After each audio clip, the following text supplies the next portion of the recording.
front of me is OPPO Reno 8 Pro, and today I would like to show you how you can apply Apple layout on this Android.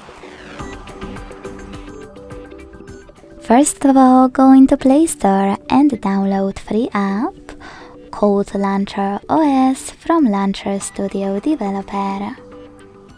When it's ready, open it. Then to use it, hit Get Started, select I agree to terms and conditions and choose Continue twice. Then hit while using the app and allow in all pop-ups. And finally, after adjusting all of those options however you want to, hit Set as Default at the top. Then tap on Launcher Pro and wait.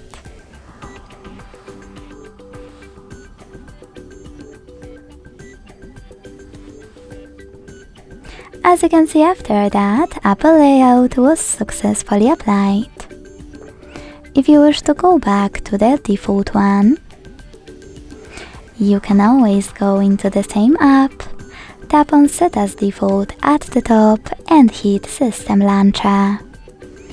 Thanks so much for watching. If you enjoyed this video, leave a like, comment and subscribe. Bye!